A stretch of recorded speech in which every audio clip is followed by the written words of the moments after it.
గారు నిన్న జనసేన జయకేతనం సభ జన సమీకరణతోటి బ్రహ్మాండంగా జరిగిందంటంలో ఎలాంటి విభేదం లేదనేది నేను స్పష్టంగా చెప్పవచ్చు. Operation success but patient dead అన్నట్టుగా నిన్న సభ జరిగింది నా భావన as a Congress party spokes person. ఏదైతే ప్రజలు చెప్పదలుచుకున్నాడో ఆయన ఒక ప్రాంతీయ పార్టీగా ఎన్డీఏ కూటమిలో భాగస్వామిగా జనసేన నాయకుడు మరి పవన్ కళ్యాణ్ గారు గత 12 సంవత్సరాలుగా, అంటే నాకు తెలిసి వాళ్ళ అన్నగారైనటువంటి చిరంజీవి గారు ప్రజారాజ్యం పెట్టినప్పటి నుంచి 2008 నుంచి ఇప్పటి వరకు మనం చూస్తే మరి సుదీర్ఘకాలం పాటు అతను రాజకీయాల్లో ఉన్నటువంటి వ్యక్తి, ప్రత్యక్షంగా కానీ పరోక్షంగా కానీ. ఈయన మరి పార్టీ స్థాపించి 12 సంవత్సరాలై పార్టీ నడిపినటువంటి వ్యక్తి నిన్న మాట్లాడినటువంటి మాటలు నిజంగా ఆశ్చర్యాన్ని గొలిపాయి. ఎందుకంటే ఒక అభ్యుదయవాదిగా రాజకీయ రంగ ప్రవేశం చేసి ఆ రోజు మరి ఏ విధంగా మాట్లాడాడు, ఈ రోజు ఏ విధంగా మాట్లాడుతున్నాడు అనేది ప్రజలు చర్చించుకుంటున్నారు, బేరీ చేసుకుంటున్నారు. బహుశా మీరు శాంతం ఆయన ప్రసంగం చూడలేదేమో షేక్ సైదా గారు. ఎంజే అక్బర్ ఒక జర్నలిస్ట్ బీజేపీ నుంచి తన భావజాలం మార్చుకొని బీజేపీలోకి వెళ్ళి బీజేపీ ఎంపీగా గెలిచారు. లెఫ్ట్ నుంచి రైట్కి వచ్చాను, వాట్స్ రాంగ్ ఇన్ ఇట్ అన్నారు. మీరు వినలేదేమో, శాంతం చూడలేదేమో. అభిప్రాయాలు మారుతుంటాయండి, జర్నీ చేసేప్పుడు అభిప్రాయాలు, పర్సెప్షన్స్ మారుతుంటాయి, అవగాహన మారుతూ ఉంటుంది. నథింగ్ రాంగ్ ఇన్ ఇట్ కదా.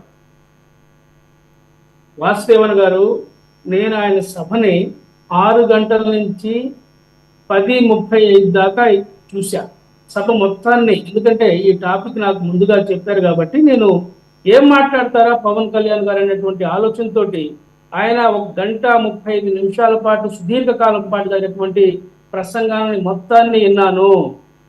ఆయన ఎంజే అక్బర్ ఏదైతే కాంగ్రెస్ ఎంపీ ఉన్నాడో బీజేపీలోకి మారాడు, జీవన పరిణామ క్రమంలో ఈ విధంగా మార్పులు జరుగుతూ ఉంటాయి, వాళ్ళు మాట్లాడుతున్నారని చెప్పి మాట్లాడితే పదవుల కోసం ఆరాటపడే వాళ్ళకి నీకు తేడా ఏముంది? ఎంజే అక్బర్కి నీకు తేడా ఏముంది? నువ్వు సిద్ధాంతాలతో ఉన్నటువంటి పార్టీ ఈ రాష్ట్రాన్ని సర్వతోముఖాభివృద్ధికి కృషి చేస్తానని చెప్పి పెద్ద పెద్ద మాటలు మాట్లాడినటువంటి వ్యక్తివి ఈ రోజు నువ్వు దారి తప్పి మాట్లాడుతున్నావంటే ఏమనాలా?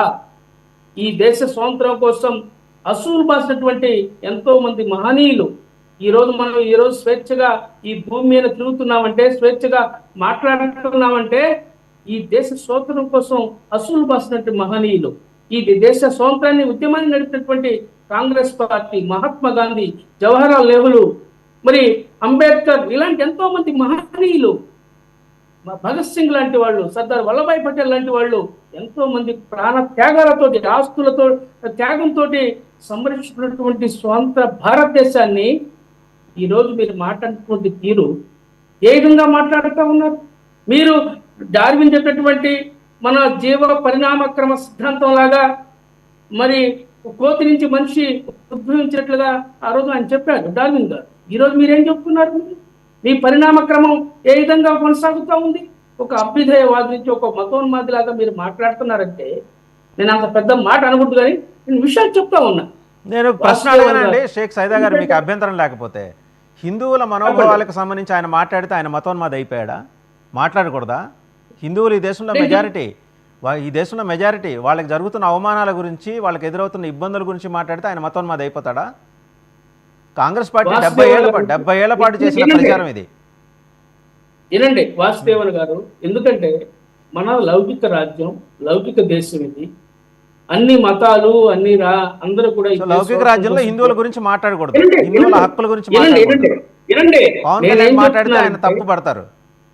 లేదు, ఎందుకంటే పరమత సహనాన్ని కూడా పాటించాలి ఇక్కడ వాసుదేవన్ గారు. నేనేం చెప్తున్నానంటే ఆయన ఒక్కడే పాటించాలా, అందరూ పాటించాలా? ఆయన ఒక్కడే పాటించాలా, అందరూ పాటించాలా?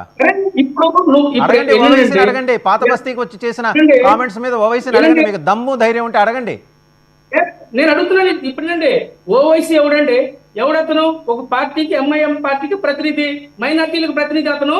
అతను చెప్పి నువ్వు టార్గెట్ చేసుకుని దేశం మొత్తం మాట్లాడతావా? దేశం మొత్తం రుస్తావా నువ్వు? ఎవరండి వాడు? ఎంఐఎం ప్రతినిధి మాట్లాడితే వాడి గురించి మాట్లాడు. అతను ఒక సమాజానికి సంబంధించినటువంటి వ్యక్తి.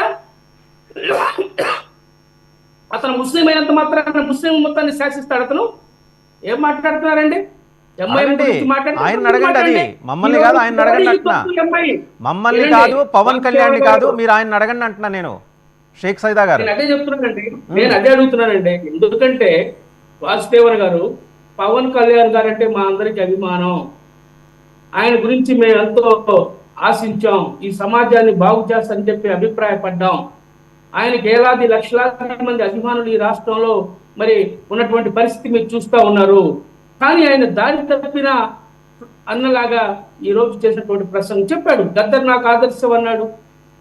అలాగే మనం చూసాం, ఎంతో మంది అభ్యుదయవాదులు నాకు ఆదర్శం అని చెప్పి మాట్లాడాడు. మరి నేను గినక తలుచుకుంటే రాముని శిరక్షేదం చెప్పినప్పుడే బయటకు వచ్చావని చెప్పి అన్నాడు. గుళ్ళు కూల్చినప్పుడే బయటకు వచ్చావని చెప్పి అన్నాడు. ఒక్క విషయం ఆలోచించండి, ఇక్కడ ఉన్నటువంటి ఎన్ని కుటుంబాలు ఈరోజు మీరు ఎందుకు మణిపూర్ ఘటన గురించి ప్రస్తావించలా? మీరు భారతీయుడిగా దేశభక్తి మీలో అనువనుమని ఉందని చెప్పి మాట్లాడుతున్నదిగా, ఎందుకు మణిపూర్ సంఘటన మీరు ప్రస్తావించలేదు? గోద్రా అల్లర్లో ప్రాణాలు పోగొట్టుకుని అత్యాచారాలు గురినటువంటి మైనార్టీ సోదరుల గురించి మీరు ఎందుకు మాట్లాడలేదు? రైలు తగలబెట్టినప్పుడు రైలు తగలబెడితే దాంట్లో కరసేవకు, ఒక్క నిమిషం షేక్ సైదా గారు, ఆ రైలు గోద్రా సంఘటనకు ముందు రైలు తగలబెడితే కరసేవకులు అందులో సజీవదహనమైన విషయం కూడా మీకు గుర్తుండాలి కదా, అది కూడా ప్రస్తావన చేశారు పవన్ కళ్యాణ్ గారు.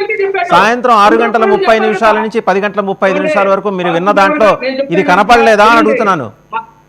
ఏమండి, ప్రసార మాధ్యమాలు ప్రజలను పక్కుదారి పట్టించకూడదు. ఒక నాయకుడు విచక్షణ కోల్పోతే ఈ దేశం తగలబడిపోద్ది.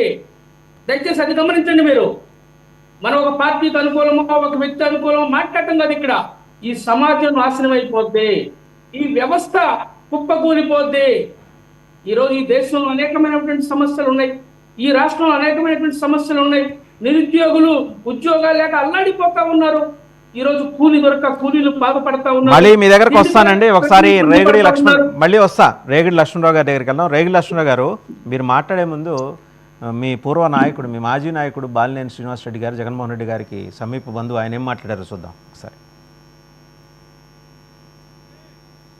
రాజకీయ భిక్ష పెట్టాడు కాబట్టి నేను మంత్రి పదవి వదులుకొని ఆయన వెంట నడిచాను.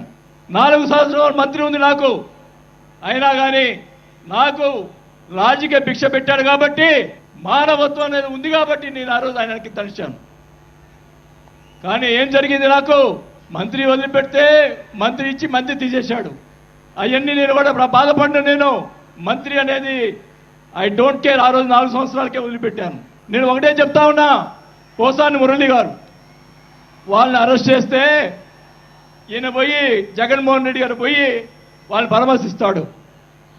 నేను ఒకటే చెప్తా ఉన్నా, రఘురామకృష్ణరాజు గారిని నిన్ను ఏదో మాట్లాడితే ఆయన లోపల పెట్టించి కుదగొట్టించి